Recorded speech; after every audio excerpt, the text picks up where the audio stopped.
You love me so much more than I could ever know. Your love is deeper than this world will ever show. And all of life's beauty shines around this moment now. The sky and the cliffs, they seem to change my life somehow. And I will never be the same, will never be the same. Whoa, whoa, whoa, I will never be the same, never be the same ever again. Well, here I am waiting, Lord, my life is just for you. Please unfold all the plans that you would have me do. And if all the world's just a breath and nothing's here to stay, then all of the love we feel will save us anyway. And I will never be the same, will never be the same. Whoa, whoa, whoa, I will never be the same, will never be the same ever again.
You love me so much more than I could ever know. Your love is deeper than this world will ever show. And all of life's beauty shines around this moment now. The sky and the cliffs, they seem to change my life somehow. And I will never be the same, will never be the same. Whoa, whoa, whoa, I will never be the same, never be the same ever again. Well, here I am waiting.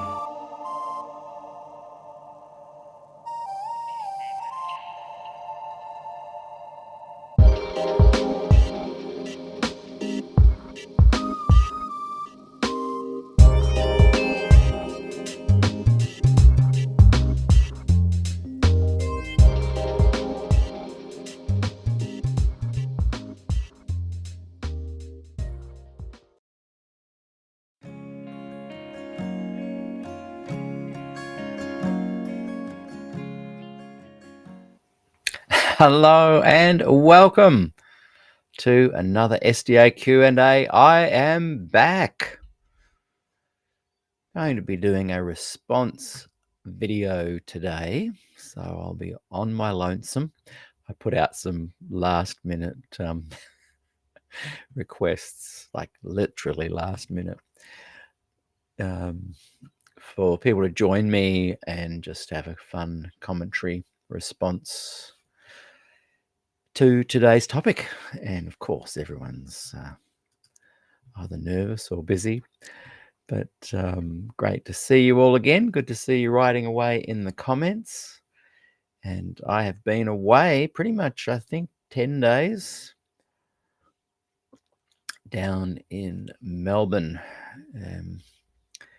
If you drove without stopping at all, it'd be about a 9.5-hour drive. I came back in one day and took 12 hours. I stopped twice for fuel and twice to grab a bite. So if people could just write in the comments that you can hear me okay, see me okay, that everything's working okay, and we can get started. But yeah, it's good to be back and good to see everybody. So I'll just keep chatting. Hopefully you can hear me. And I'm just going to try and share on the screen what we will be talking about today. I haven't done a share screen for a long time. Let's see if it's possible. Can you guys see that? Yeah, I think you might be able to. There we go. So this is going to form... Oh, good. Connie says, yes, all okay. I get a bit nervous for some reason when I just do shows on my own. I prefer talking to other people and engaging in conversation. And today I was going to be playing a re-release of Season 2 with Japhet D. Oliveira, Doctor. And I was going to re-release that. I might even do that later today. Some of you will be asleep, but some may want to watch it. Just want to keep putting out that Season 2 on Des Ford and Glacier View. Okay, well, let's begin. The conversation today is very much... Hey, Rodrigo's watching. Feel free to join me, Rodrigo. You and I would have a good fun commentary on today's program. Let me know via Messenger if you'd like to join me, and I'll bring you in and we can discuss the topic. But I'll introduce it and see how we go. Good to have Peter Veach watching, and Peter would be part of the secular community that this response today is all about. So Peter, I hope to hear your comments, read your comments as well. Okay, let's begin. Another one of those long Peter Dixon intros and outros. I apologize for that. So I don't want today's response to be a critical or negative one. And it was interesting, I was responding to a comment that Kay Judge just made. I'll even see if I can find it. I want to kind of read out some of the comments today. Yeah, I'm all over the place. Yeah, I mentioned in one of the comments... Okay, what are we doing today? I don't want it to be criticizing of people at all. A good friend of mine posted on his wall an article by the Adventist Record, and it's very well written. The lady, Kimberly McMurray, great writer, good article, covers all the bases. No criticism at all about that. No criticism at all about what the article is even on about. It is entitled "Leaders Explore New Approaches to Ministry in Secular Australia." Now, it became apparent that there were 100 Adventist pastors, leaders, academics who gathered in Melbourne. Maybe it was last weekend, I don't know, for a 3-day convention on how to better connect. I'll read part of it. Church Next was just the beginning. That's the conference. of a conversation and ongoing process to look at how we might better reach secular Australia, said Australian Union Conference Ministerial Secretary Pastor Lindell Peterson. We, the Ministerial Association and Adventist Mission Centre for Secular and Post-Christian Mission, are looking forward to guiding, resourcing and supporting these innovative conversations and outcomes. I wish I could get my head together. So many things I want to say today that I think need to be said. So anyway, they had this conference. They get together and I start getting lots of emails and messages. For example, wow, a 3-day conference, 100 people. How much would that have cost? And, you know, if you do some maths on that, was it just the 100? Did they take their partners, kids, families? Let's imagine it costs $2,000 per delegate. There's $200,000. So people did raise that topic of is it money well spent? And I am not suggesting that it was a wasted time. I did make some playful comments that I hope they had a good holiday. But it occurred to me, and I have a lot to do with the secular community, a lot. It occurred to me that there's an irony here. I think I know exactly what the secular community want, but I think the Adventist Church cannot deliver on their aspirations to connect with that community. Okay? So the Adventist system itself desires to reach the secular community, but the actual machinery of Adventism is not built in a way that can function or complete or attain that goal. I would love to talk to someone who was at the conference. There were 100 people there at least. I would love to have them on the show. Maybe this can be a 2-part conversation. Someone could come on next week and we can chat about what was actually discussed there. I'll read again a little bit from the article in a minute, where it seems like they had a great conversation. They talked about lots of things, but I wonder, did they talk about why these efforts to connect, to reach the secular community fail and have failed decade after decade after decade? Here's the thing. It's taken me 25 minutes to get to my point. Here's the irony. Here's the point I'm trying to make. The Adventist Church does not allow its pastors, leaders, teachers, academics, apologists to speak freely and to share unscripted, authentic, real conversations and dialogue,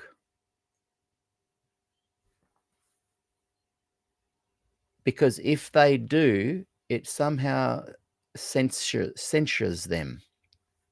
I wrote a couple of notes, and I'll go to them because I think my brain's still half on the highway. Thanks for bearing with me. So I wrote some notes just to keep me on track. SDA Leaders run an expensive conference to discuss how to better reach the secular Australia. What they don't realise is the irony of their attempts. But I hope they had a great holiday. So, yep, it was expensive. They got together. I'm pretty sure they discussed some interesting ways to reach the secular Australia. I would hope that they could maybe use the word connect instead of reach. Adventists are all about this how can we reach these people to bring them into the church? I also wrote down people desire open, public, authentic, unscripted dialogue with them. Adventists offer curated narratives that leave their pastors little wiggle room. So these are the core thoughts I'm wanting to raise today. The secular world respect and want and value open, public, authentic, unscripted dialogue. The Adventist system does not allow its pastors, teachers, leaders, academics to do that.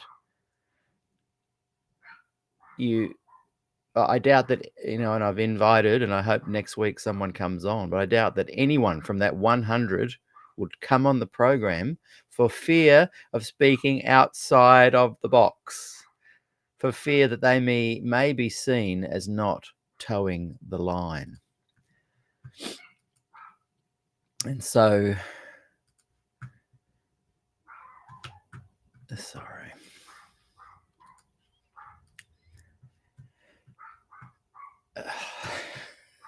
Can't find. There we go. So SDA pastors are hamstrung. I doubt that any of that 100 will join me for a public conversation. They fear saying something that doesn't toe the line.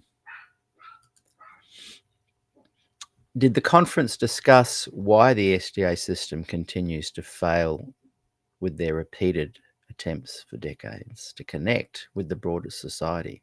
I don't know. Maybe they did. I could be wrong about this. But my feeling is that they are so focused on how do we reach these people to bring them down a sales funnel into the Adventist church, that they don't realize that their very mechanism is not capable of doing that unless it changes. And for decades and decades, it is demonstrated that they are unwilling to change or unable. I was chatting to someone at the festival I was at on the weekend in Melbourne, where this conference was. I wonder if it was last weekend. And we were talking about the podcast, and he said that he is what we say in Australia, a fair dinkum secular person. He's been to church maybe 3 times in his whole life. And recently he went to a local church to see what it was about. Classic Aussie guy. And he sounded very suspicious of this particular church. The secular world are like that. They are very suspicious of SDA leadership and even its members. So a lot of people talking to me in the last 24 hours about this article have been saying, yeah, but it's all about the membership grassroots level and what they do. But the reality is secular people look at them with suspicion. Secular people look at Adventists from grassroots membership right to the top with suspicion. They always ask, what are you guys selling? What are your real motives? And I mentioned to Kay Judge literally in the comment, in the opening credits, where she was saying that, the Adventist church is a wonderful faith-based community, and people, can benefit from this kind of positive community. And I wrote back, being part of a faith community is definitely a positive choice. Finding an authentic one is difficult, and sadly, Adventist leaders simply don't promote authentic dialogue with the very people they wish to connect with. Don't you see the irony there? These very people actually seek authentic, unscripted dialogue.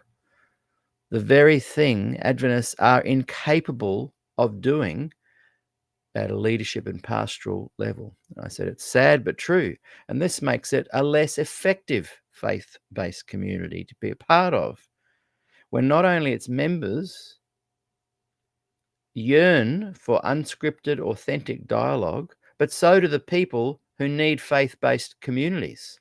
It's a quandary, especially when folk like you think that folk like me, by pointing out these faults, are attacking the church. Dissidents serve a valuable purpose, I said. You should try it sometime. Your church isn't as benign as you think. And Kay wrote back, being a dissident isn't a constructive purpose for any organization. And I thought, I get it why Kay and I are friends. We disagree on this stuff. But I get it now. Kay, if you're watching, I get why you think I'm attacking the church, because you think, as you've just said, being a dissident isn't a constructive purpose for any organization. And I wrote back and said, wow. I believe, in fact, that is the opposite. There are countless books out there on this topic that confirm that being a dissident actually is important. There's a great book that I read that an Adventist leader put me onto. It's called 6 Thinking Hats by Edward de Bono. 6 Thinking Hats. And in that, one of the important community need to do is seek objective, outside criticism and critical analysis. So, because now you think that pointing out fault for a faith-based community, whereas it is a healthy, and I even wonder, being at that conference on the weekend, I would have even paid my own travel and accommodation and wouldn't have charged a fee to speak there. I think an outsider's view can offer some really valuable insights that would really help the Adventist Church actually achieve some of the goals they want to achieve in this regard, in reaching the secular community. I feel like they have no idea. Kay,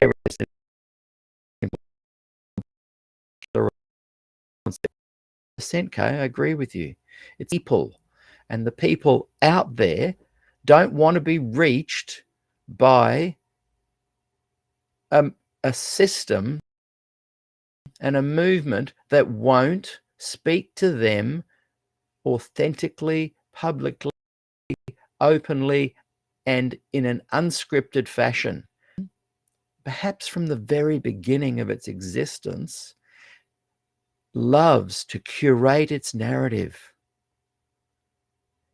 And isn't it sad that these 100 amazing people are gathered together at this conference, and I am sure found out some amazing ways to connect with the secular community? Isn't it sad that they can't speak publicly about this and thoughts about it? So when I criticize, as I noted, this is only overnight that I began commenting on this. When I began critiquing into the post, not to Darren himself. Darren's fine. He and I are mates. We're literally neighbors. We get on well. We love catching up and chatting about stuff. I did notice that a lot of people wrote to me behind the scenes, and some, I think, on the post, I can't remember, a little bit annoyed at me. And that made me realize that it maybe Adventist leaders are thin-skinned and offer a soft leadership. They're quite firm and hard to their members if they step out of line. But when faults in the system are pointed out to them, instead of sitting back going, hang on a second, this might be valuable information. This might really help. This could be something I could really benefit from. They bite and they get sensitive. I can understand when I challenge individuals about their beliefs, how difficult that is. And I've pulled back from trying to do that in some ways because I don't want to shame people, and we're all on a journey. I'm learning new things all the time. So I think saying to someone personally that their belief choices are not so good, who am I to judge? And I can see why their very identity can be shaken. But at a leadership level, at a system, movement, denominational level, I think criticism should be embraced. That's what I mean by dissident. I'm not meaning that they go out and burn cars and smash windows and tear down. I'm offering constructive advice from my humble perspective. And my observation of having been involved in outreach endeavours to reach the secular community, I have been there, done that hundreds and hundreds of times. And I have to admit that as I was slowly connecting with the secular community with my music on a truly secular way, and then I would be on the weekends involved with the Adventist outreach connection to the secular, I began to get a bit embarrassed. And that embarrassment continued until I left. Not when I just did my own gospel music. I loved that. I'm talking about when you're part of a special organized SDA outreach endeavor. You begin to realize that they have no clue what the outside world is like. And so when they write things like in this article, they write things like this. And, you know, I don't want to call out people, but it's part of the system, so I won't even mention the names. But one of the associate ministerial people added, it was inspiring to see our conference, AUC and SBD leadership teams working on what it means to take seriously the challenge of ministry in this context of the 84% of Australians who don't connect with a faith community. The church next conversation. See, Adventists love committees and calling them these names. Next, you know, HARP, TMI, total membership involvement. They love these sort of names. And the practice is only just starting. At each level of our church life, missions, including local church leadership, discipleship, and word start. I'm creating a system that creates these kind of public promotional marketing to an Adventist leader and apologize with me or just from their heart to speak unscripted, authentic. Hey, this is how I feel about this. You know, the secular community looks at Adventists and Adventism like they do. Thank you for telling you that. And if you guys don't want the same faith-based bunch, you need some self-reflection. You need to stop navel-gazing and stop your committees and really, really ask yourself, why are we being ineffective? And I can tell you for free, it's because you are being scripted. You are curating the narrative. You do not know how to speak authentically in public from the heart to people. That is what people want. I've told you that's one or two paragraphs. I didn't need a 3-day convention in Melbourne to tell you the heart of your problem. People want to gather together around common ground. They want to feel safe and accepted. They want to feel that you are speaking to them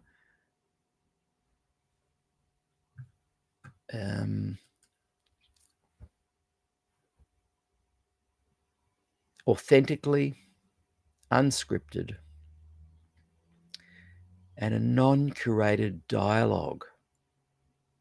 They are suspicious of you guys. What are you selling? What's your real motive?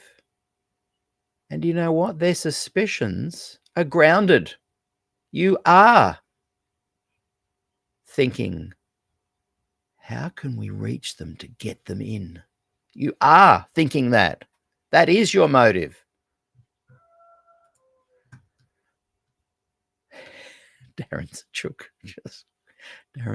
rooster just crowed right at that moment. I don't know if you heard it.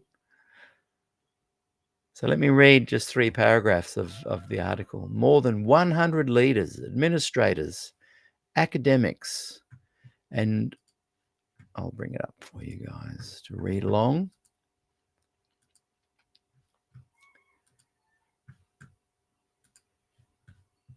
More than 100 leaders, administrators, academics, and ministry practitioners from across Australia gathered recently at Foothills Convention Centre in Melbourne, Victoria, to explore the future of the Seventh-day Adventist Church in a post-Christian cultural context.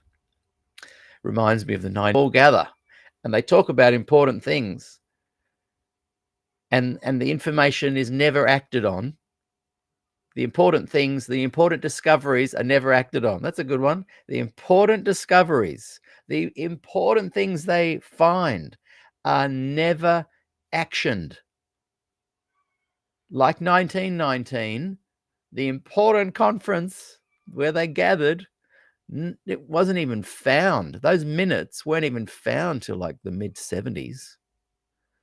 This is what Adventists do, because they don't realize that the important things they discover can never be actioned. They can never be actioned because their whole system gets ruffled and offended when it's criticized, and their whole system toe the line. You might not progress high enough into your career hierarchical structure. You don't see that. You gather together for your meetings and your conferences and your outreach programs, and you analyze what you could do better, but you never self-reflect on why you cannot achieve the goals you desire. And that's right under your nose. You meet and discuss your Seventh-day Adventist relevance, but you miss the elephant in the room, your systemic inability to communicate authentically to the very people you wish to reach. So the conference was held over 3 days. It's called The Church Next. The consultation was a joint initiative of the Australian Union Conference, Ministerial Association, and the Centre for Secular and Post-Christian Mission. Oh, dear. The event provided space for participants to examine current societal, economic, and political trends and to evaluate existing missional strategies within the church here in Australia. The program featured table discussions, Q&A sessions, presentations, and design thinking workshops, guest presenters, including the University of Divinity Professor Philip Hughes, exponential National leader Tim O'Neill, design thinking facilitator at Kellyville Church, Elder Stephen Chan, great guy. Trans-European Division Adventist Mission Director, Pastor Anthony Wagner Smith. Sanitarium, senior business leader. I love Sanitarium. I have Weet-Bix every day. Love Sanitarium. Rochelle Glasbergen, and Centre for Secular and Post-Christian Mission Associate Director, Jonathan Quintero. I would have loved to have been there. I love that stuff. All those people are amazing. The person writing the article is amazing. Can she write me some press releases? She's brilliant. My point is not criticism of the event or the topic or the speakers or the content. My criticism is what?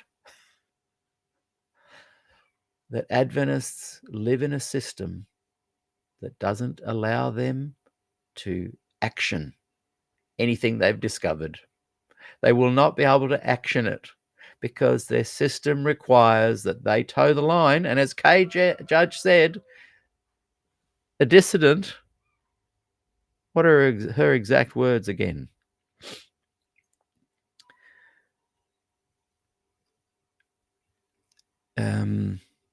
Being a dissident isn't a constructive purpose for any organization. I think the Japanese use the term a red horse. I might be wrong, but I mentioned the Edward de Bono book, Six Thinking Hats. Yes, every movement requires someone to speak into it objectively, potentially from the outside, and that organization, if it's healthy, will listen. So Adventists are unable at a leadership level to listen to criticism.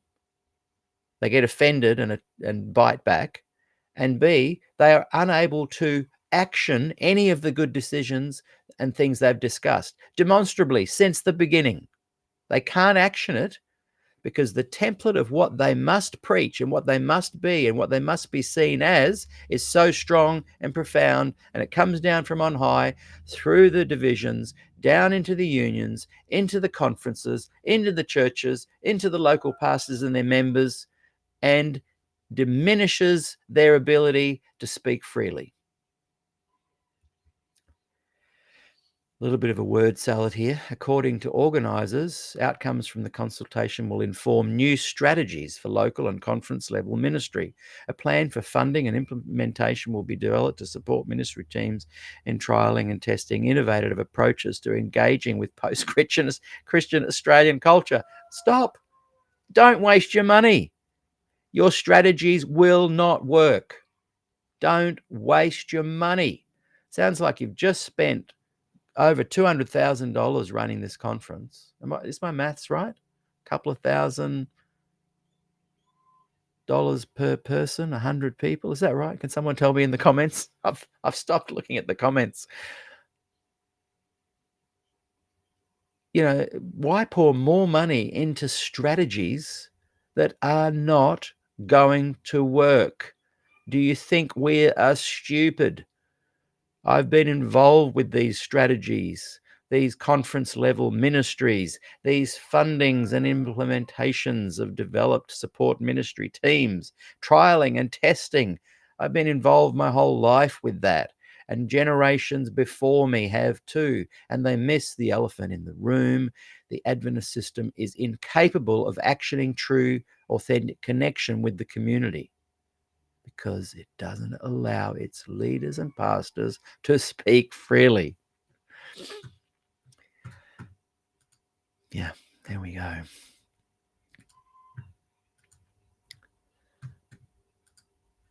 What are your thoughts? I was going to read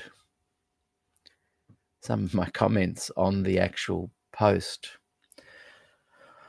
but yeah, I don't think I will. But I will read some of the comments on the promo here at Facebook, some of the comments you've written. And I will read some of the comments on the side here. And then I will finish earlier today because I will have a half an hour break and I will do a rewatch season 2. I think it's episode 17, where I interviewed Dr. Is it Japheth D. Oliveri? Like I said, my mind is still half on the highway. Where I will release this really interesting interview from one of the founders of the One Project. So yeah, I'll finish in a minute, have a break, and then I'll be back to just share that replay. I'm really keen to get season 2 out there. So a few people wrote saying they're really looking forward to this topic. Sounds great. Peter Veach wrote, the very fact, sorry, I need more coffee.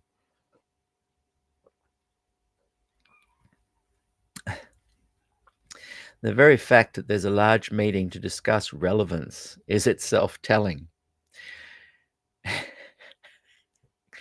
As for engaging secular people, we are here. Personally, I'm happy to engage, work with SDAs doing relevant, practical, helpful things. As for sharing their superstitious religious nonsense, I know that already. It's why I left. Specific example, is the Seventh-day Adventist message of young earth creationism relevant? No, it's not. So he shares his thoughts there. And David Kincaid writes, you're clearly entitled to your views. Australia is a free country. And Nikki Carlton writes, if they didn't discuss AI, it wasn't relevant. ChatGPT, write an emotionally charged SDA sermon with some stories and an altar call. Darylyn White wrote, I saw the article and my reaction was like your reaction. Waste of time and airfares. And Kay Judge, I didn't read this, Kay. I only read some of what you'd written. I'm not sure what you hope to achieve, Peter. Just by reading the first few comments on here, it appears to be another tearing down attempt rather than building up the body of Christ. One can still be a light in the community without using an anti-SDA platform to achieve ministry goals. What is your ministry? Sorry, I've got a little sip of my hot drink after that, Kay. My ministry is to bring people into an understanding of the four Gospels and the teachings of Jesus Christ, to create a space of common ground, so that from there people can use their own minds, their own brains to examine data, criticize previously held thoughts, engage in new ones, encouraging robust conversations, but to ultimately allow that person to draw their own conclusions.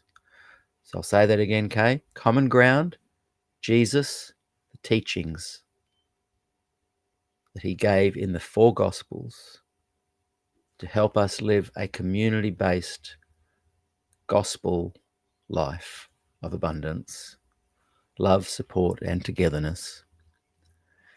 And then to allow conversation to emerge from that without controlling how people think, so that they can draw their own conclusions, having examined the empirical data for themselves.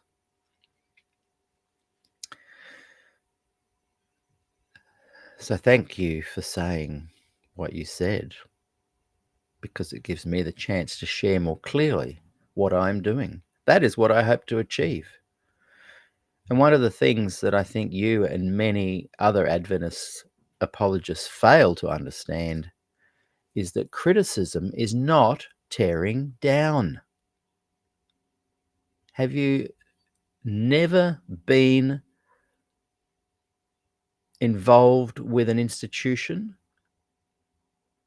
Have you never noticed that at committee meetings, the healthy institutions encourage people to, hey, tell us what you think. Where are the flaws in this thinking?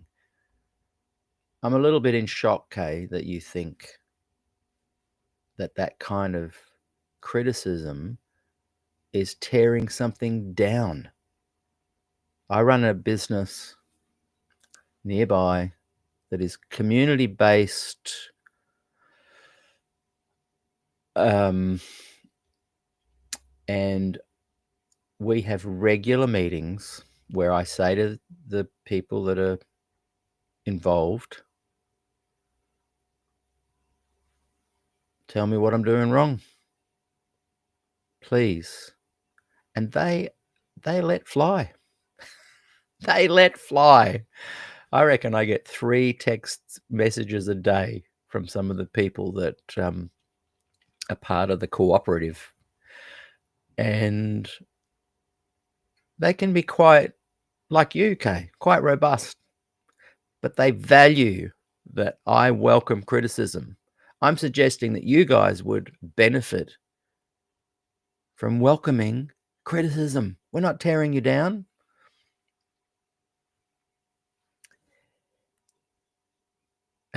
Lynn Cam wrote, how many non-SDA Facebook friends do they actually know? Do most Adventists have? That is telling something on connecting with the community. So true. Adventists do not know their community. And I know this because when I left the church 9 years ago, I was suddenly connecting more with the local secular community, and they began treating me differently because they suddenly saw me as not being pious and self-righteous. So, sorry, Adventist apologists, the secular community think you guys are just disingenuous. They tell me all the time. They don't trust you. So in your big 3-day conferences, when you address strategies of how to reach the secular community, I hope big time that you had a pause for self-reflection.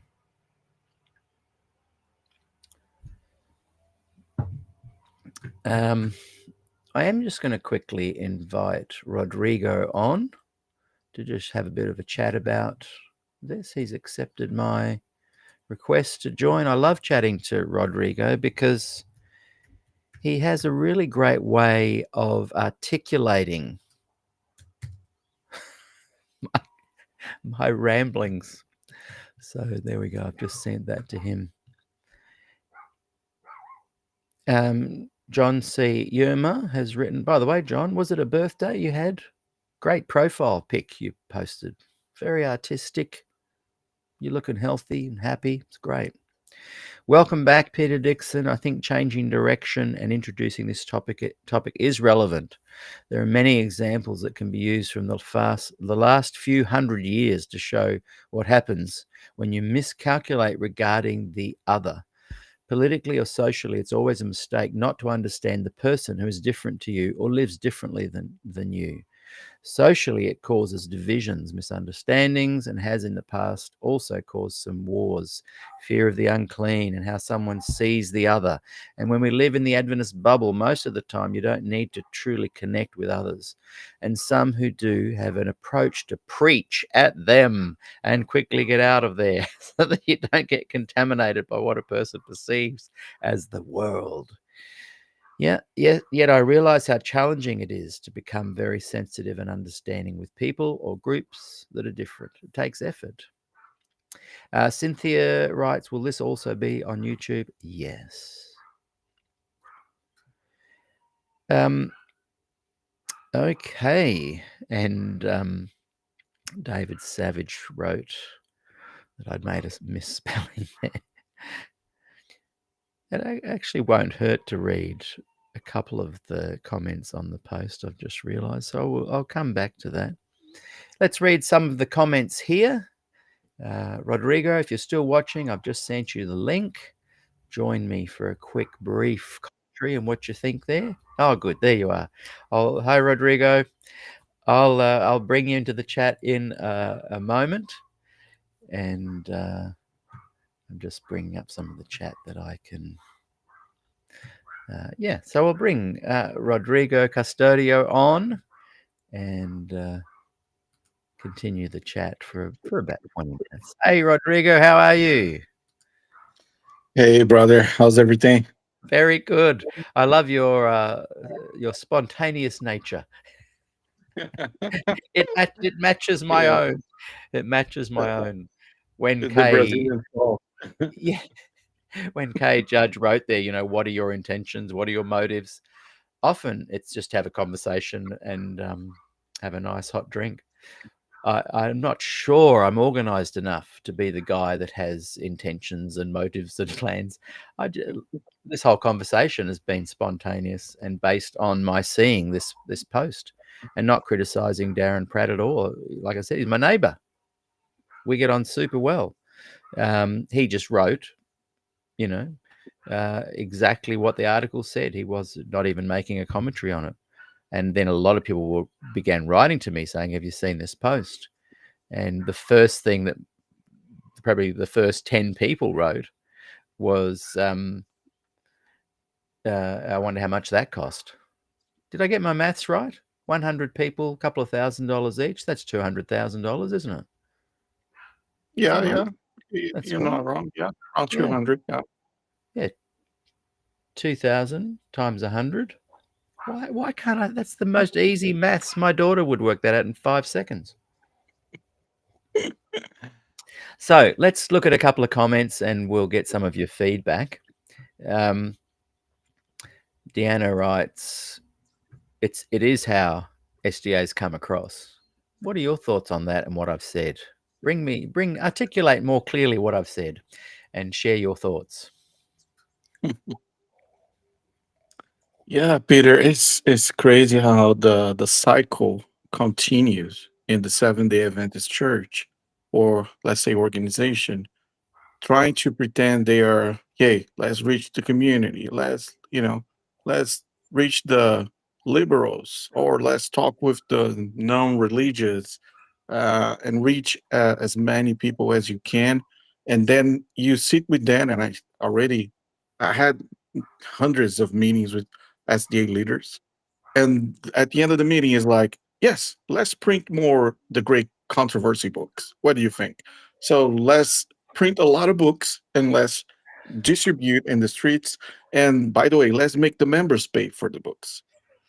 Let's make the church pay for the box of the books. That's most right. of the time. So you have a crazy cycle of like, oh, this is our evangelistical strategy. Yes, is a church that loses in 3 years, every 3 years, 42% of their membership. Yes, incredible. Just bring this to your business. Just bring this to any other business. Are you losing clients, 43% of your clients every 3 years? This is crazy. Yeah. That's what I think really frustrated me the most when I read this article. I thought, are you kidding me? Again, not against the writer. She's done such a good job and the content and the doing it is all fantastic. But it hit me as, are you guys doing this again? You never see the elephant in the room. You never actually go, why isn't this working? It's not working because we cannot speak authentically. We cannot connect authentically. Everything has to be scripted. Schley writes, it's because they are trying to convert the world to Adventism, not to the body of Christ, the visible and living church. Exactly. This is a great comment, because there is a simple question based on this comment specifically, which is, hey, why are you trying to convince Baptists, Presbyterians, to become Seventh-day Adventists if they already accept Jesus Christ as their Savior? Why are you trying to convince people from different churches to become Seventh-day Adventists if they already are saved? This is the question you have to make to your pastor. Pastor, are they saved? The Baptist members, my family, there's some people that are Baptists. Are they saved or not? Because we don't have to go and give them the great controversy, because they're already saved. We have to go to places where there's nobody believes in Jesus or Christ or God, whatever, then let's go there, even with the book. But you're knocking the wrong door. That's what I'm saying. Yeah. And Adventists do not understand the secular community. As I mentioned earlier, you know, my musical career was like Adventist secular, Adventist secular, Adventist secular, secular, secular, Adventist, Adventist. And the divide grew as I realized that the people I was playing to in the secular audience, just secular music, Yeah. resonating with me, connecting with me, building friendships and relationships, weren't the actual people that on the other trajectory, the Adventists thought they were talking to. It's actually condescending. They are condescending, not even realizing it. Let's look at David Wilmoth, another fellow fantastic musician. This guy influenced me a lot when I was a young fella. According to World Health, 1 child dies of hunger every 10 seconds. One would think that the role of religion in this age is the role of Good Samaritan, which SDA does really well through ADRA. They do. They do a great work through ADRA. I love ADRA, support ADRA 100%.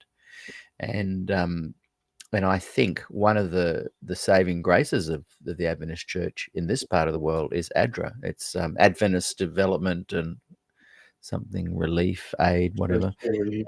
Yeah, agency, that's right. And wow, incredible bunch. I would never even begin to criticize them because they just do the job. They're not proselytizing, they just do the job. And there's nothing wrong with this 3-day conference. There's nothing wrong with going, how can we be better at connecting with other people? But my thought is you need to also go, why are we failing at this? Why are we failing? And maybe they did. But here's the thing. If they did do that, I implore one of the 100 to come on the show and say that. And they won't.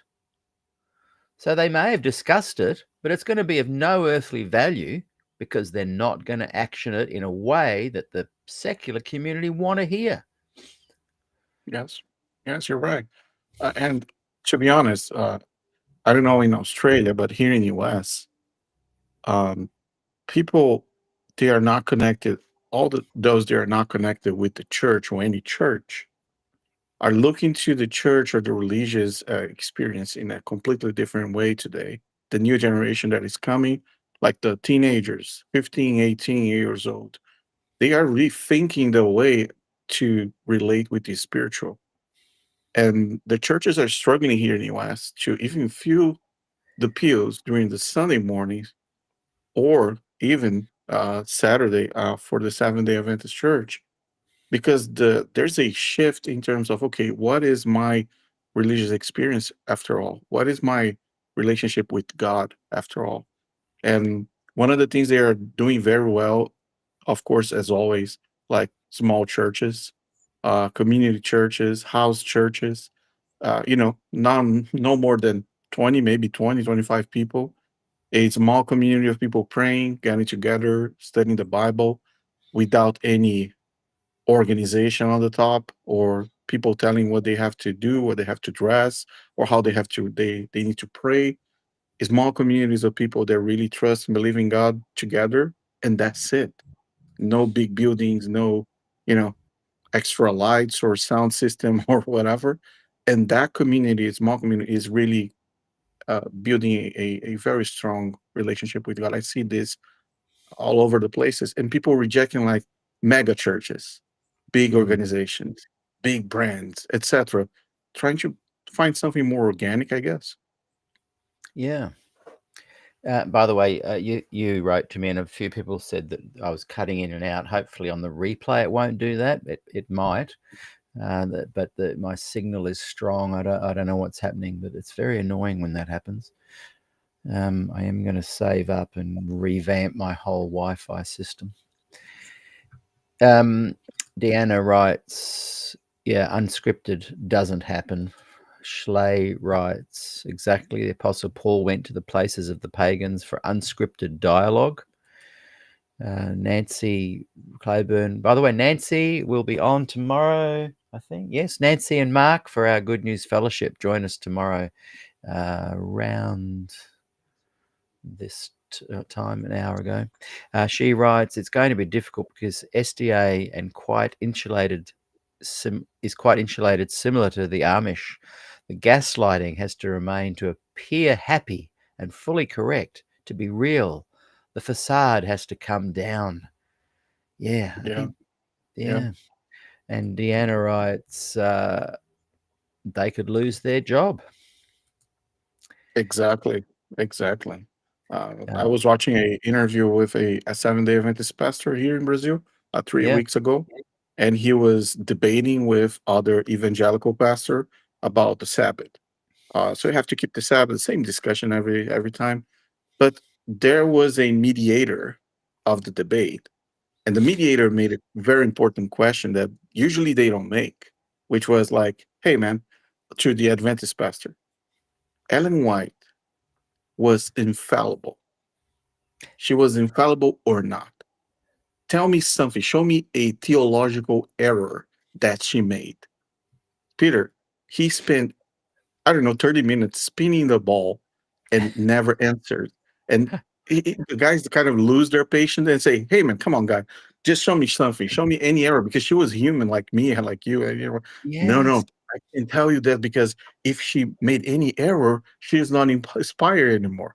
So the other pastor, they were like jaw dropping, like, how Wow. in the world you guys in 2025 still hold this type of position? So this is Yeah. exactly what you're saying. This is exactly what you're saying. Yeah. Isn't that interesting that they will say, oh, she doesn't claim to be a prophet, Bible first. Of course, she was infallible and she made mistakes. Okay, then where? Oh, I better not say that. Where? This is where? Show me. Where? Yeah. Lone Viking writes, for secular persons, Adventists are weird. They worship on Mm, Saturday, push vegetarian diet, and their evangelistic outreach is all about Daniel and Revelation. yeah, that's right. David points out a very good line here. All roads lead to Ellen. Exactly. The church, as the true body of Christ, is ontological and therefore has no beginning and no end. Adventism and all other religions lack this by definition. They have a beginning and will have an end. Mm, If in a post-Christian rationalism-based world, comfort for troubled hearts is needed. Adventism can't provide that. Wow, wow. that is so true. On the where I worked over the weekend in Melbourne,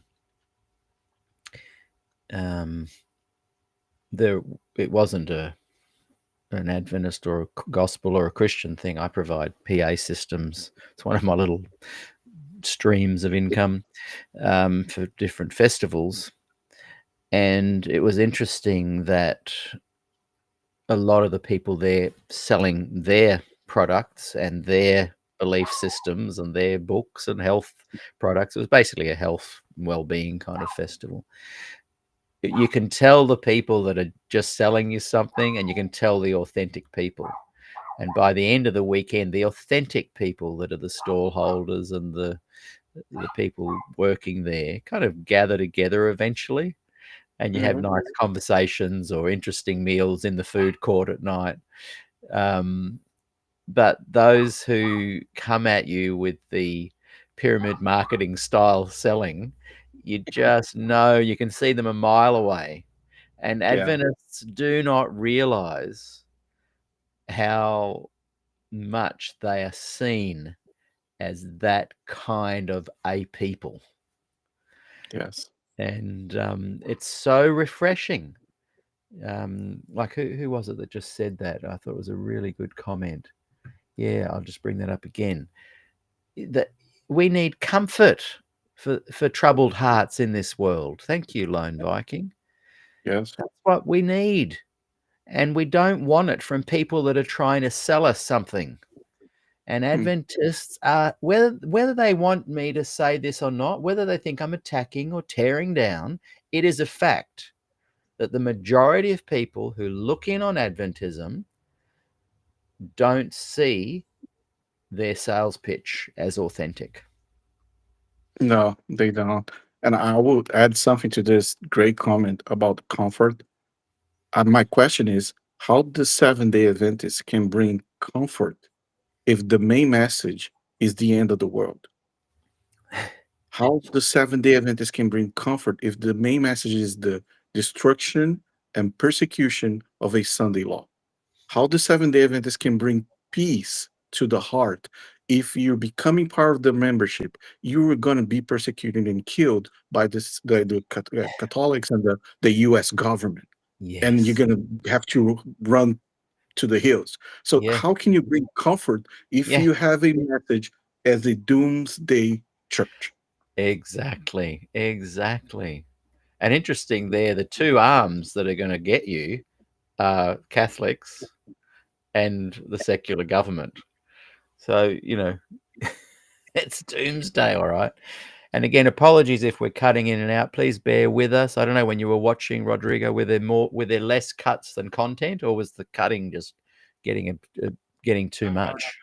I think it's Intrusive. the YouTube. I think maybe the streaming connection is not popping Yeah.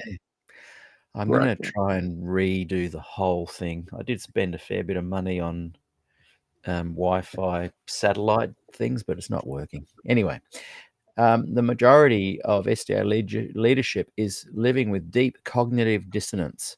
They know the holes and choose to ignore. That would weigh heavy on anyone.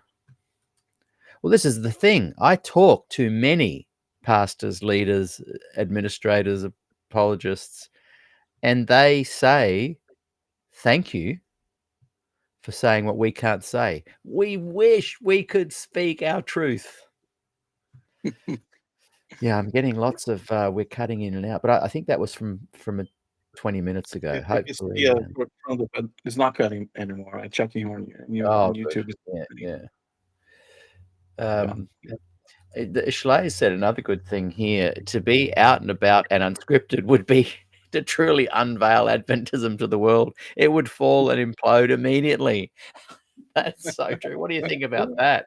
Yeah. As soon as they're honest, yeah, boom. Yeah. You remember the conversation we had, Peter, about the three boxes that the pastor Yeah, should present to the members, like the three boxes. Hey, this is all the things that probably, let's say, Ellen White wrote or the church did that is good, is from God, is relevant, etc. Hey, this is all the errors, the theological errors and revisions. We should work together to figure it out how to fix it, right? And this is all the literature that actually was kind of plagiarized, and we don't know exactly what level of inspiration these writings actually they have. So we're going to sit together with our commissions or our board, whoever it is, and let's discuss and have a very transparent conversation with the members, and the members will understand. This is the great fear maybe of Ted Wilson or anyone else is like, oh, if we agree with these guys, the people they're going to leave the SDA church. No, they're going to be first of all grateful you're being transparent for the first time, and second, you're just bringing together the church and saying, hey, let's discuss, let's talk about it, and let's grow in as a church. But no, a $3 billion organization is very hard to move to a different direction. Yeah. I must be way back in the comments because here's one from you that I just saw pop up. So it's great how SDA can reach the community if the same SDAs remove 100% of the tithes from the church, revoking any chance of community impact and leaving local churches broken. Yes, Yeah. this is true, because if you take 100% of the tithes and just leave the church with empty hand, because offerings are a very low percentage of the whole, the donation bucket. The offerings are the lowest, and the correct way, the right way to do it would be the local Seventh-day Adventist church stays with 90% of the tithes and send up 10%.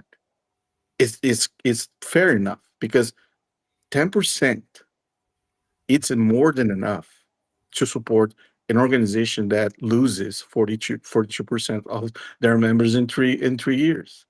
So you're Yeah. financing with your ties 100% of your ties a failed organization that can keep the members. That doesn't make sense in any planet. All the planets that Ellen White visit is not going to make sense either. Yeah. Yeah. You know, secular people aren't like clear cut, rational, logical people. They're like all of us. Of They course. believe some pretty crazy stuff too. The thread that all people desire is the authentic, unscripted connection. We're all a bit cray cray and people believing all sorts of things. So if you've got a cray cray movement and you just want to reach other people in the world that also have cray cray ideas, sure, Mhm. go for it. But either way, you're not going to reach that goal unless you're doing it authentically. Yes, you will trick people for sure. People are out there to be tricked. I wonder if the Adventist movement knows this and they go, well, so what? We're doing it this way. We will trick a few people in, and because of, as you say, they pay the tithes, you get a small percentage of people paying their tithes. You can make your billions, and it doesn't matter if 40 to 60% are leaving. Yeah, So you keep the maybe, cycle. yeah, maybe these guys at the top know what they're doing. They know to run a lovely little 3-day vacation conference will keep everyone happy. All the pastors think, yeah, we're doing something. And everyone is seen to be, hey, we're doing some good stuff here. But the reality, like one of the stalls on this health and well-being on the weekend, an absolute pyramid marketing guy, if you've ever seen one. And, he would have paid for his stall, I reckon, $4,500 for the weekend. And there was over 20,000 people going through the festival. The stalls and stages where there's kitchen, food, speakers lounge. I run all the locations, and I MC the main stage and the stuff. Health professionals, all sorts of anything to do with health and well-being is there. So there's sharks there, and there's well-intentioned people there also. But he was sitting there, and it occurred to me that in that weekend, all he needs is maybe 5 contacts. He doesn't care if he gets people that join up and leave, because he will get 5 people every show that will commit to him for a few years and pay lots of money to be a part of it. One Yeah. person told me they nearly signed up for an $7,000 workshop series. And they do it with little bits of hints of interesting things for $3. And then if you pay a little bit more, $97, you'll get this. And then if you go in for the whole package, and these guys are sharks, but their system works. I wonder if Adventism is actually a sales funnel for a pyramid marketing scheme. And that's why they don't want to change, because it actually is working. It's working. Someone's funding Ted Wilson and all his cronies. So it's working. working. Peter, just think this way. Let's just do the math. The Sunday law message, which is the main topic of fear, the theological fear of the Seventh-day Adventist Church, the Sunday law. This message is in place since, I don't know, 1847, 1848. Like the little book and the visions they have around 1847, 1848. How many popes we had since this time? Many. We had many popes. Now, what do you need as a Seventh-day Adventist organization? Just think as a Ted Wilson for a second. You need a pope. You need a president of the United States having a very strong and good relationship, or you need something in between the political spectrum to prove your point. And they build every single argument they build on the top of these 2 heads. Now, we just got a new pope, and he's American, and you have no idea the craziness around the 7 Day Adventist, because they now saying it's now, it's What happening happened? now. Yeah, here we We're go. always right. Ellen White was right. This is our moment. See, and then you warm up everybody again. Everybody's flocking the pews in the churches for another, I don't know, 1 year, and then everything cools down, and they keep going with the 10 days of prophecy, 10 days of this, 10 days of that, and the business keep rolling. It keeps rolling. Yes, It's sad. yes, It's it sad. does. Yeah, it does. It keeps rolling. And this doomsday thing, I think it works. And I think there's leaders up there that know that no matter what, like I'm not trying to change the Adventist church. I'm just simply, as you are as well. Tell us quickly your program, how people can get in touch with you, because you're doing such incredible work there.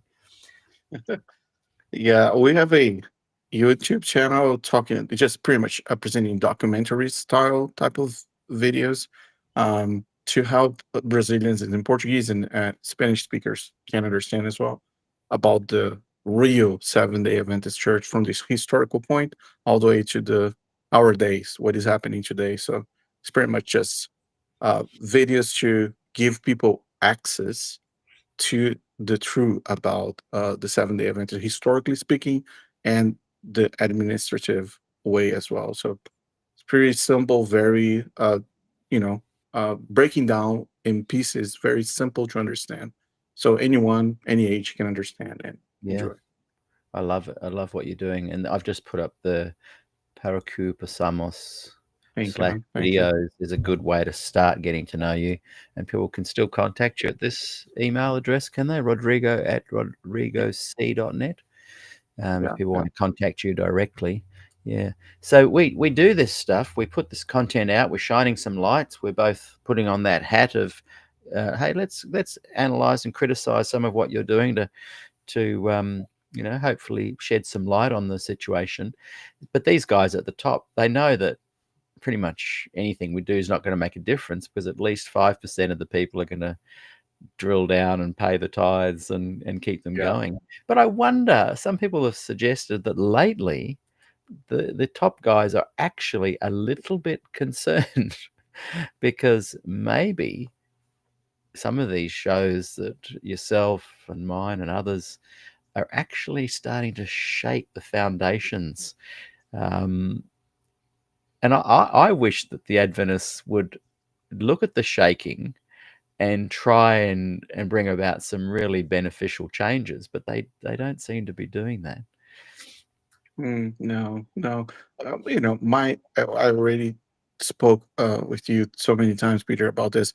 My dream was to see a church, an organization that let 7 Day Adventist members think by themselves Yeah.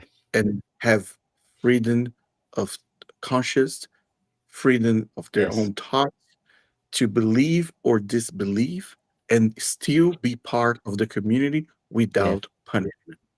Yes. Without punishment.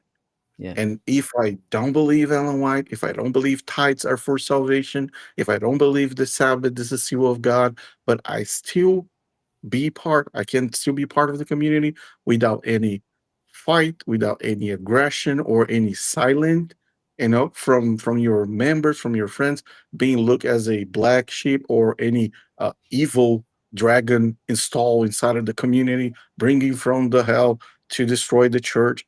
All this stuff, Mm. I don't believe this or that, but I'm part of the community.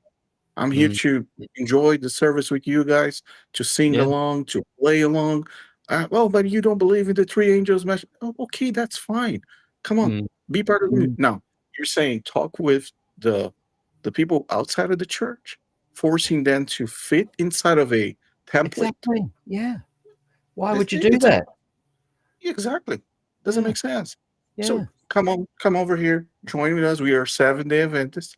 Our Sabbath is not for salvation. First, Yeah. if you don't keep this Sabbath, it's okay. If you go to a restaurant to get your lunch, that's fine. This is not for salvation. It's a day we worship God. It's not the CEO of God, but who has the courage Yes. to say that? Yeah, very good point.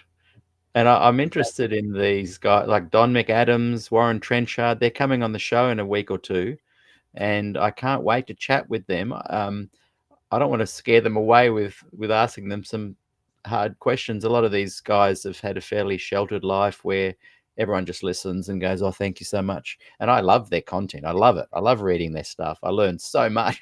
But they seem to Yeah, be shifting into this zone of we're all a big tent movement and we're very inclusive. And they've released this book on reclaiming the prophet. And I'm like, guys, like exactly what you just said, Rodrigo. You're encouraging the secular world into a church that actually yeah, isn't inclusive. And so yeah. you're offering all these false hope to people, and they'll come in and they'll soon find that, oh, hang on, this inclusivity that you speak of is not even there, and your very preachers and pastors and academics who could bring about this beautiful community are too Mhm. scared to do that. Yes, yes, It's all yes. It's smoke because and mirrors. their livelihood is on the shopping block for sure. This is a Mm. problem. I can tell you one example. Recently, 2 months ago, one of the subscriber, a person who is part of our group on WhatsApp, her name is Marcia, and she and her husband were for 25 years participating in a Seventh-day Adventist church in a small city in Brazil. She was cleaning the church. She was reforming and renewing the church building. She was decorating. She was the first elder women that was presenting in that region. She and her husband, they were working hard for more than 2 decades. One day she woke up and just say, "Hey, I don't believe in the investigative judgment anymore." And she told her husband, explain why in her simple words, and he understood. And he said, "Yes, Marcia, that's great. Okay, I got it. So let's do this. Let's keep to ourselves, and let's keep moving. Let's keep participating in the community." That was the plan. But she couldn't hold to herself, and she started telling people in the church Right. here and there, saying, "I don't believe in the investigative judge. I don't know." What happened next, Peter? The pastor came down to her house and say, "I'm going to give you a full course of investigative judge." She refused. She said, "No, I don't want it. I don't believe anymore. Or you take the course, or you're going to lose your privilege to preach and lead and represent the church." And Mm. she said, "Okay, take it from me." The next step was a board meeting with the church saying, "You guys are being disfellowshipped from our community. No sin, no problem. There's nothing wrong." She was not cheating her husband. He Nice. was a very well character, human being, a man, a Yeah. leader of his family. No problems Yeah. whatsoever. And both were disfellowshipped from the church immediately after Yeah. refused investigate 2 months ago, 2025. Yeah. That's incredible. And that happens so much. And these people that are saying, hey, we're an inclusive bunch and you can question Ellen White, no worries. They never do that publicly. They would never do it. They will lose their jobs. They will lose their standing. So this lovely faith community they speak of is a mirage. It's in their heads. It's in their little closed behind doors Sabbath school rooms. It exists in a very small little pockets of bubbles. I'm going to do some quick reading of some comments. So just listen for a moment, and then I'll get you to comment on a cluster of comments because we'll wrap it up soon. Because I am going to be going live again in about an hour, just releasing the one of the Des Ford Glacier View series, and you guys will all in the US will all be asleep, but in the UK they will be waking up, and they write to me and go, "Fantastic, we get to watch a show live." And some of the Aussies can watch as well. But anyway, this is Emma Ray. She's written, "It's not about what a church organization wants to offer the secular world. Instead, it is how we can meet the needs of the secular people because we fully understand them. Seek first to understand, then to be understood." Stephen Beagles writes, there is positive criticism and negative criticism. Most critics want to defeat our organization in a negative way. And I think Stephen knows that I am not one of those people. The answer is gospel Adventism, says Stephen. Emma writes, rather than trialing and testing strategies, why don't they go straight to their target audience and say, what do you need from us? Yeah. And I can guarantee if they did that, I can guarantee those people would say, we want you to speak your honest, open, authentic, unscripted, true self. And the Adventist Church can't do that. And that's the point of this whole conversation today. And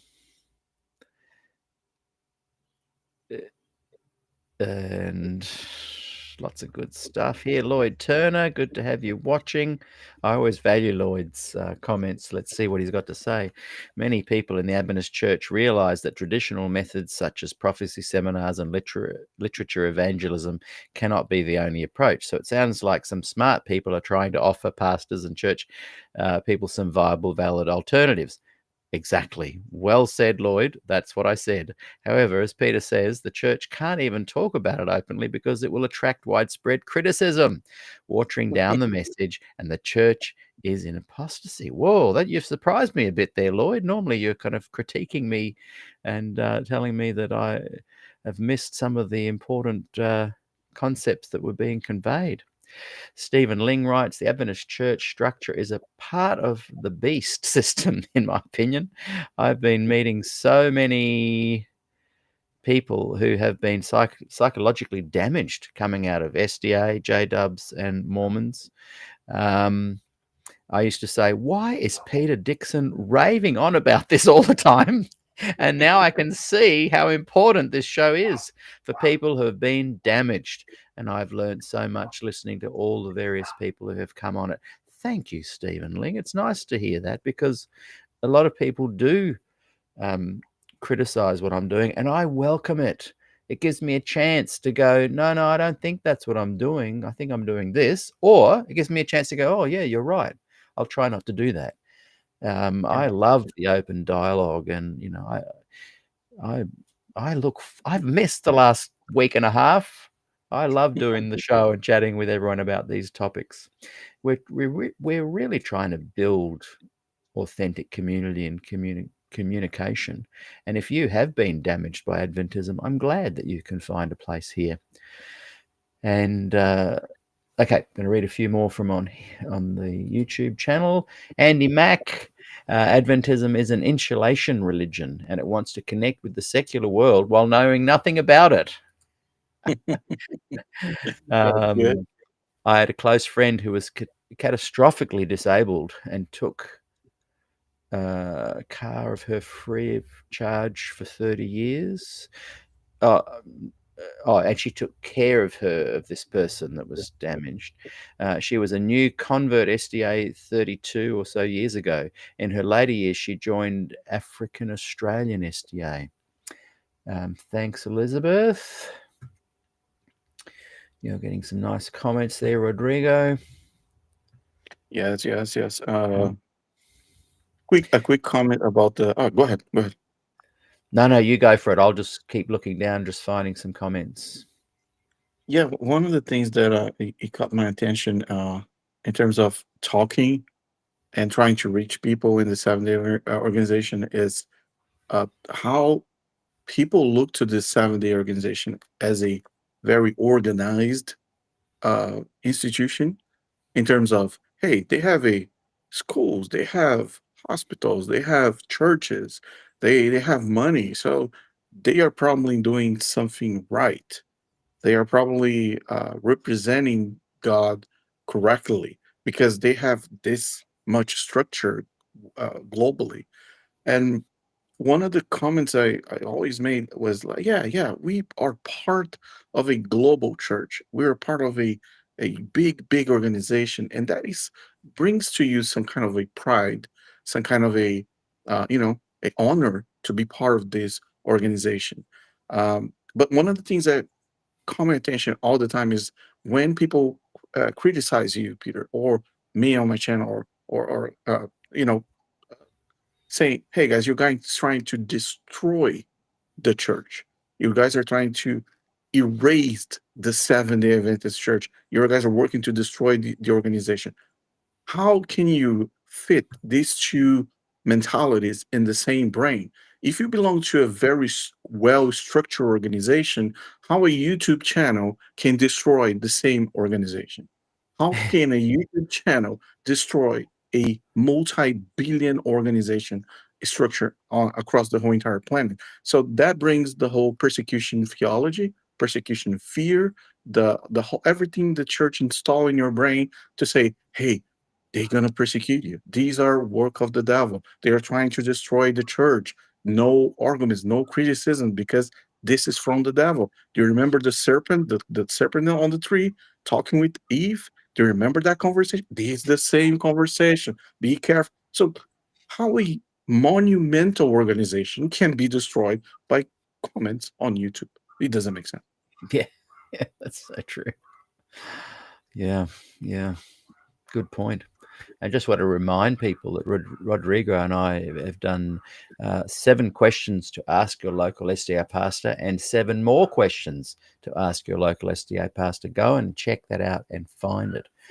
One interesting thing I've noticed with people watching my content, I looked at the top 25 episodes over the last couple of years, and the top 25 were, as in most watched, were the ones where it's interviews with people who have left or are leaving, and it seems like there's a lot of interest in that.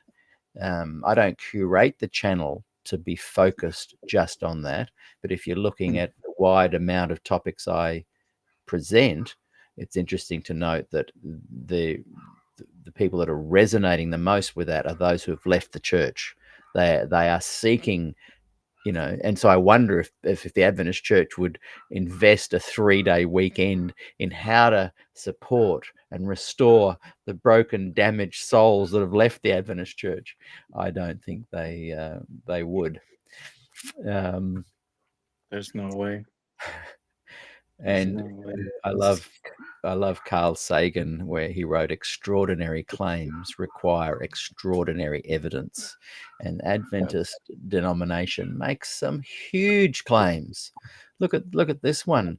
Those who are living upon the earth, when the intersection of Christ shall cease in the sanctuary above, are to stand in the sight of a holy God without a mediator.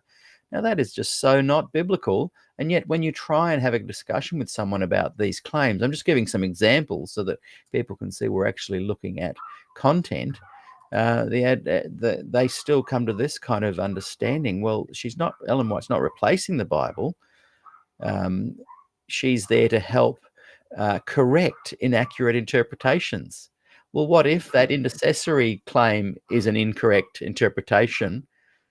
The guys who believe it is incorrect cannot say publicly that it is. And this is the whole point of what we're saying, that people cannot share some of these things that they question publicly. And the secular world hate that.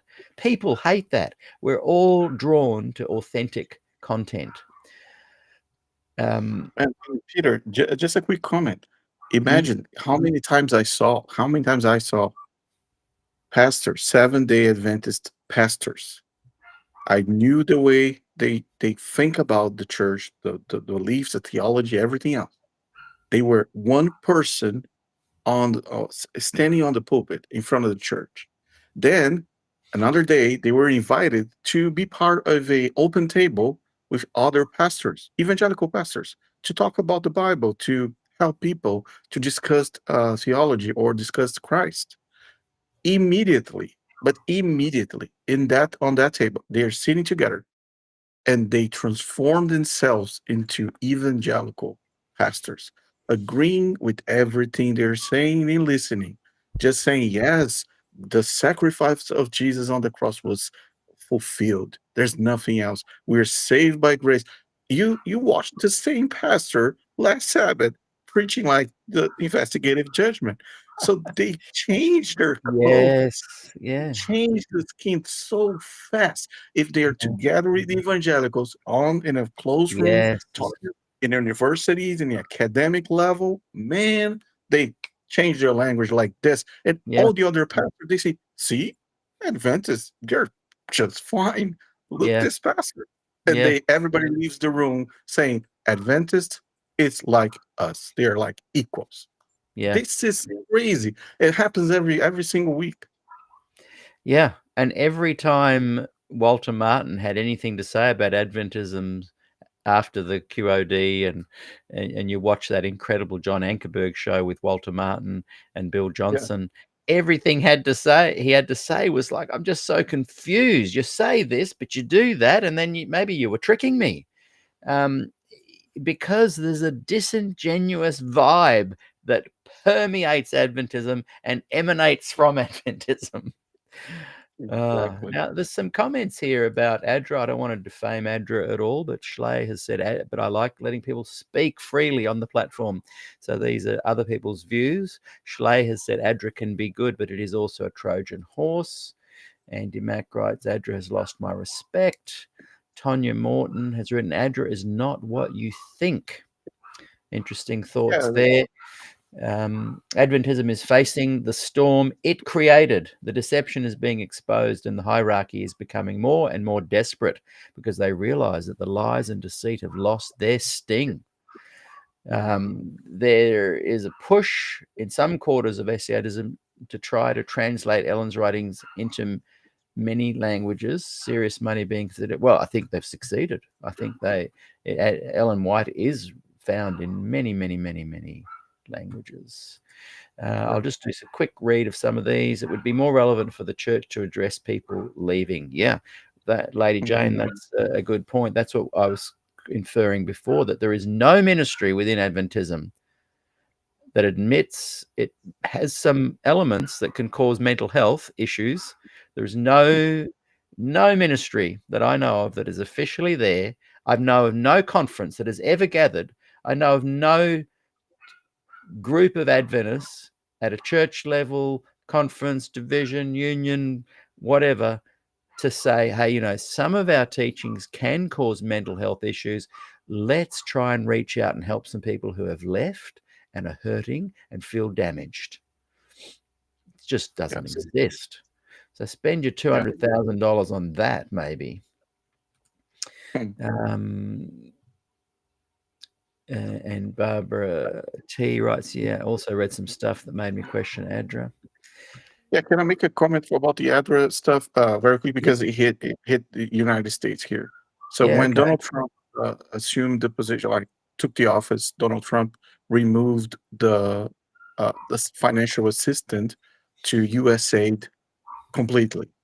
And what was found was actually Ted Wilson went public asking for money because say, hey, we don't have the support of the government anymore. So we need your help to support ADRA. And that was terrible because Seventh-day Adventist members, they were thinking, okay, my tithes are going to support ADRA.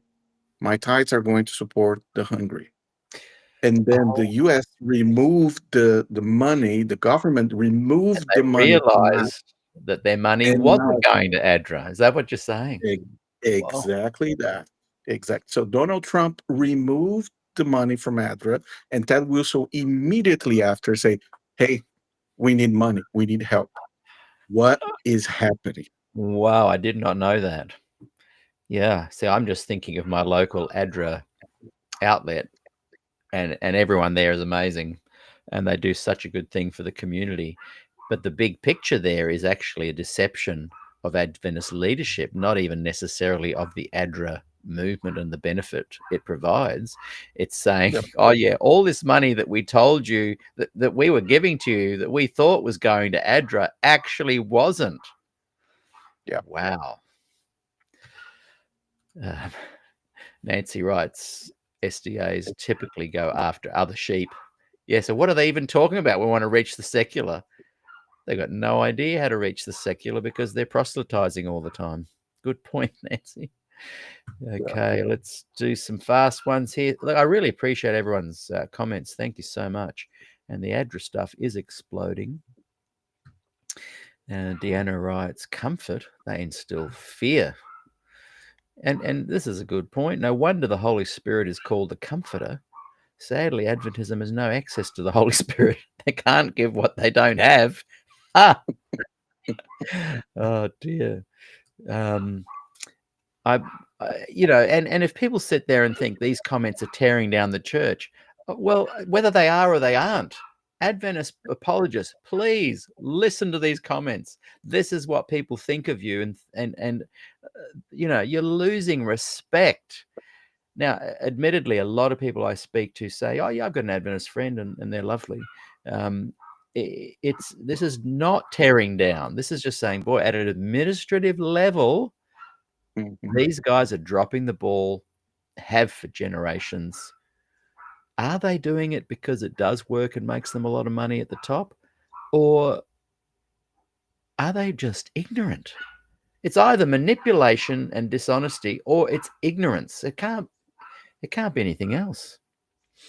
Yeah. Well, I had one person asking me, "Hey, Rodrigo, do you want Ted Wilson to win again in this election, this upcoming election, or do you prefer any other candidate?"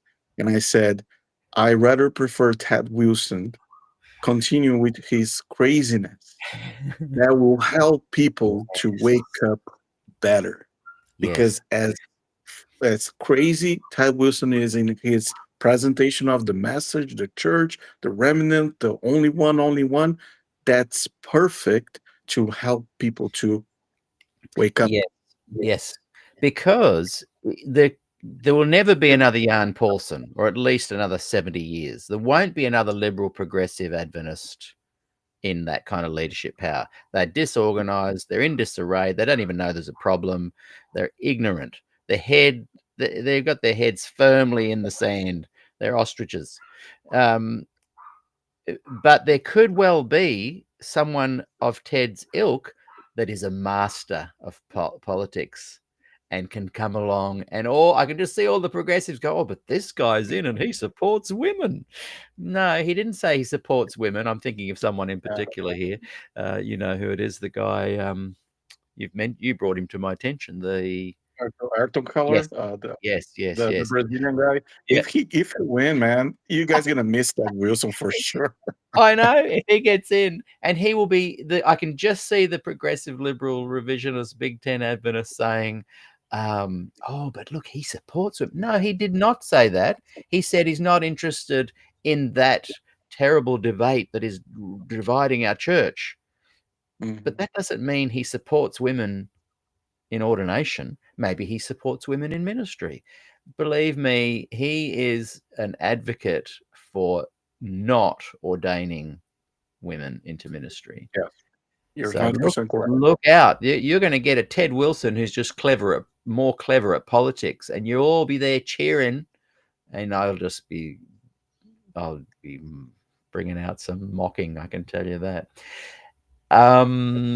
I brought up one there by Hursley. I believe that the time is coming when the SDA Church will be left with absolutely no choice but to tell the whole truth. The tide is swelling against the church That's to right. which I belong. This person is still an Adventist. No Sunday Law Coming said, "Good to know, Peter. SDAs think this stuff but can't say it." Yeah, boy, I'm way behind on the comments. And by the way, No Sunday Law Coming, you've been putting out some great videos recently. Okay, we're going to jump to the end. We're going to wrap it up. I'll get your final thoughts. Now, I know there is a way, and you can share this with me, Rodrigo, because I keep forgetting, but there is a way when you've watched on YouTube to click a button and see all the live comments again. Yes, if you go to after the live, there's a button. I think it's kind of hidden in between the comment section. You can click and open the comments back. So I think it's possible, but I don't think it stays forever. I think it drops after 24, 48 hours, I guess, something like that. Right. Cindy Lou. Yeah, because I'm just saying that because there's so many great comments. I wish I could bring them all up. Really interesting. Yeah. Cindy Lou writes, "Steve Daly is an amazing author. He's going to be back on the show very soon." That's great, Steve. Okay, Jonathan writes, "The Ellen White Psycho biography is why Steve Daly is great. I don't know how you can be an Adventist after reading it. It's tough. It's tough. Lady Jane writes, honestly, growing up as an autistic girl in the SDA church did give me trauma. It controls with fear. It gave a lot of people trauma, continues to. And those who say, oh, that's not my Adventism. Come on, what? Stop telling me fibs. Do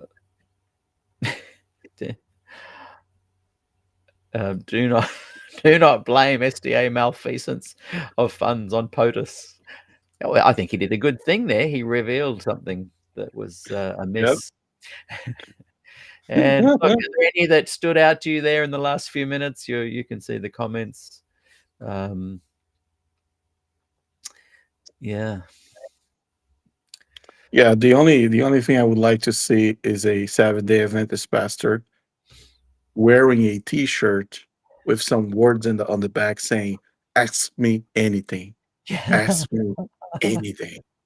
I will be 100% transparent with you, and I can produce. If any SDA pastor wants that, I will send the T-shirt to your house. Send me the address. I'm going to send you. Ask me anything, and I will be transparent with you guys. Yes, I love that. Yeah. See, this conversation and every conversation you and I have had, and thank you, you interviewed me on your show. If people want to find out a bit more about me, I mean, I prattle on, you know, enough about me anyway, but you asked me some great questions, and that's in a two-parter on your show as well, if people want to check that out. And I encourage people to go and do that. I'll bring up your channel again just before we go. And if anyone wants to support what I'm doing, I've been away, as I said, for a week and a half, and have had no income from the channel at all in that time. So if anyone has a spare couple of dollars they'd like to send my way, it really helps. And as I said, I'm really keen to get my Wi-Fi fixed. I've had glitches and problems since day one. Slowly improving with technology and upgrades and whatnot, but I'm yearning to be able to afford getting a proper Wi-Fi system set up. So yeah, you can contact and pay a couple of dollars to paypal.me/Peter Dixon Music, and I encourage you to go and check out Rodrigo's incredible channel. Just go to YouTube, and there's the information there. I think if they just type in Rodrigo Custodio SDA, stuff comes up too. Oh yeah. If you type Rodrigo Custodio, it will pop up for sure. Yeah. So look, give us some closing thoughts, and we'll say farewell. And as I said, everyone, I will be back within the hour to share one of season 2 Des Ford Glacier View replay and adding a brief commentary to it, but it'll just be basically playing the show where founder Dr. Japheth D. Oliveira, it's his interview. He was one of the founders of the One Project, who kind of have disappeared out of view. I can't think of any liberal, progressive, revisionist, Big Tent, independent ministry that's not my Adventism ministry. I don't know where they are. I don't think any are out there. Yeah. Thank you, Peter, for the invitation again. It's always a pleasure to be here with you to talk and discuss this SDA topics, in a very open way, and of course with respect for both of our friends network, is our network of friends that's still there and the ones that are already left. And I deal with more than hundreds and hundreds every week. They're still there, and a lot that already left. And one message is, be strong in Christ. Be strong in Christ, because whatever is your decision, either staying in the SDA church, fighting against the tide, fighting against the tsunamis or anything else, if you decide to stay with Christ first and only, and the Bible only, all the time. And if you already left, even more, because it's important to stay close to Jesus all the time, studying the Bible, studying the Word, praying and staying close to Jesus. after maybe years in an organization with a very complicated theological background.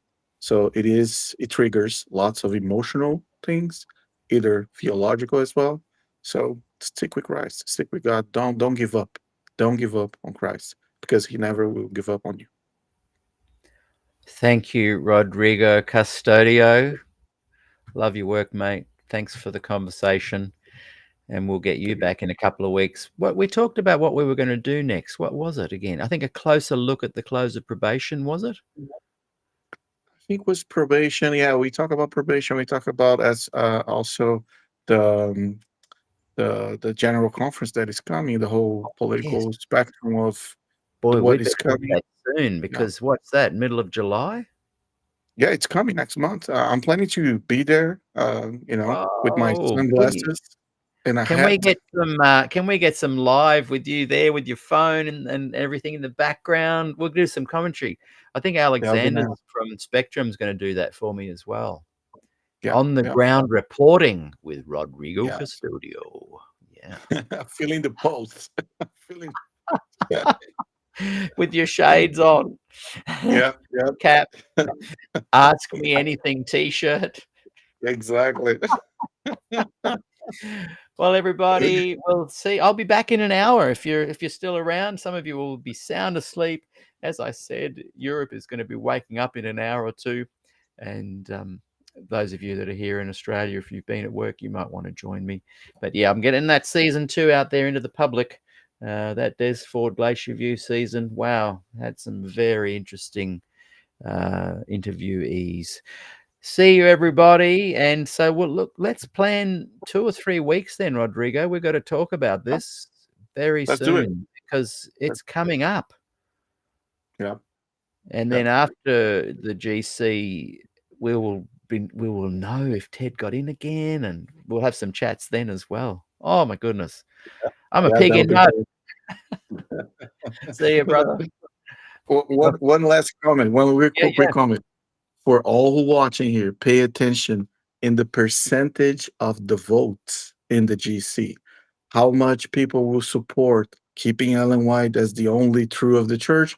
How many are for a revision? How many are believing the women's ministry? And what is the percentage?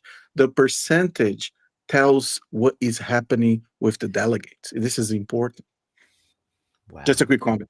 Yeah, I love that. Yeah, that is the political maneuvering, the skill of these politicians. Yeah, wow, exciting times.